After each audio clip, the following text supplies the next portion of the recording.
Hello and welcome to another Leica review. Today we are going to be talking about Leica T and TL cameras design, then the design philosophy. See, most cameras like the M series that we have here are designed in a very classical sense. See, it has buttons, it has dials, it has a screen in the back which didn't have before. And multiple menu functions, and in a way this is what the camera world has been using for almost decades. And then the smartphones came in.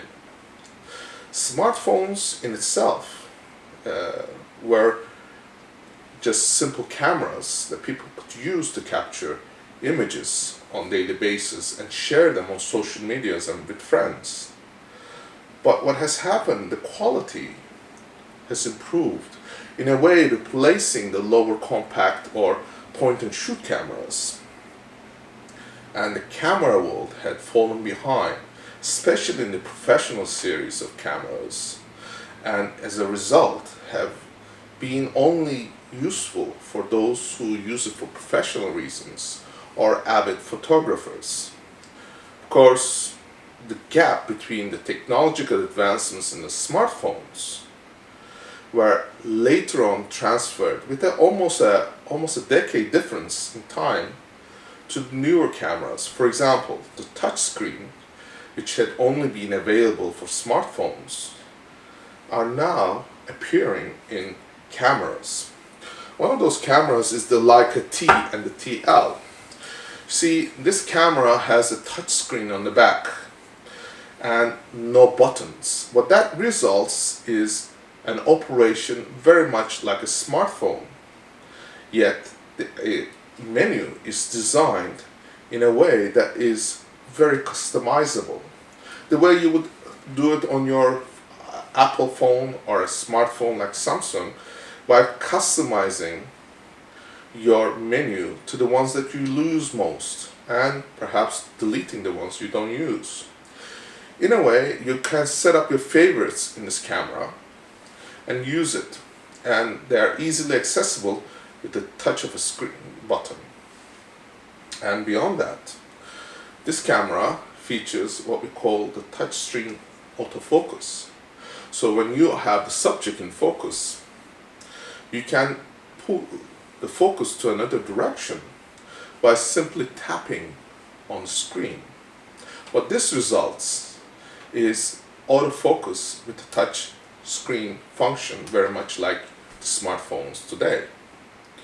Now, this was not available for a very long period of time, and electronic viewfinders, along with manual operation, were the way that you would use your camera to focus if you had one of these modern cameras. But no longer.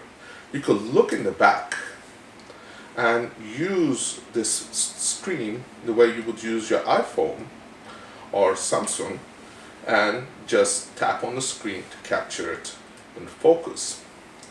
Now, of course, the camera has autofocus functions, the single and the continuous, but that is also a feature that was available in many cameras up to this date. Another important factor to consider is, if you notice, the smartphones are getting more and more ergonomic and more sleek in design. Well, cameras, as we know, are featured with a lot of buttons and not very pleasant to look at in terms of ergonomics. But this, like a T and TL model, well, they streamlined the design to a point where it is almost manufactured to resemble a smartphone. Yet it has more functions than a smartphone, has more capabilities than a smartphone in terms of photography and filming. For example, like a T and TL cameras feature 1080p video capabilities.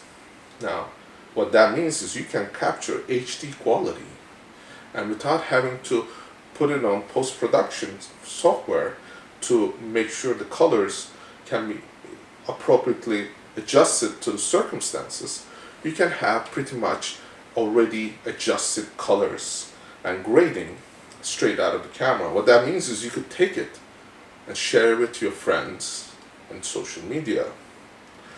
And that is actually a revolutionary concept if you think about it.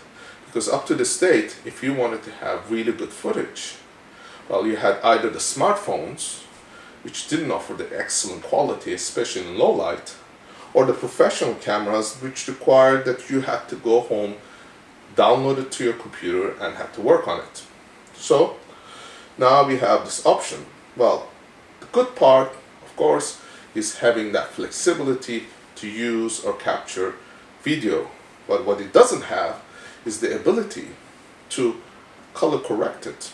So you take one, you give it the other. And then you have this very simple 2-dial touch. See, this is very simple. Because what do you need? You need to be able to control the aperture or the shutter, and you need to be able to control the camera without having to take your face away from the subject. What that means is if you turn this way, looking at the camera, well, your subject is no longer the main topic, your camera is.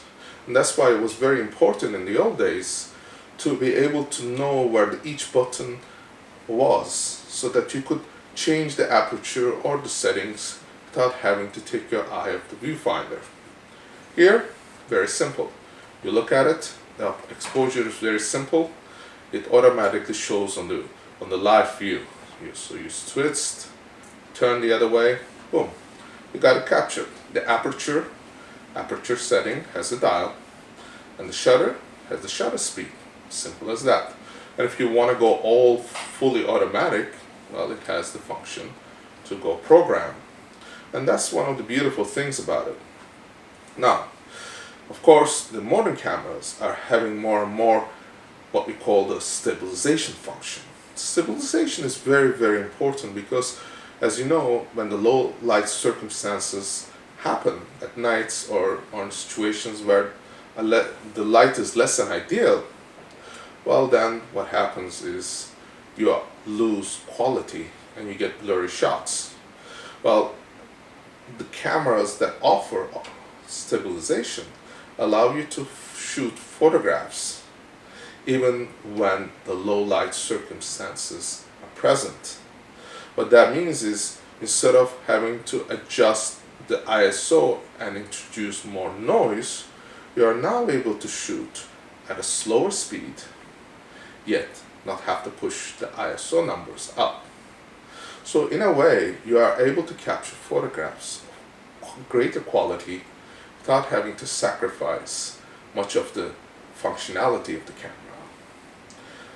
And of course, if you are using a native lens, this option goes into video. So what that means is you can capture video without the handshake. Handshake has been a problem for, well, ever since film was invented, because handshake causes blur, and in photography this means unpleasant photographs. In video it means very uncomfortable visuals. So, well, this camera resolves most of that problem by introducing image stabilization. Of course, it has the little functions like flash, point it, shoot, close, it's gone. Isn't that beautiful? And nothing protruding.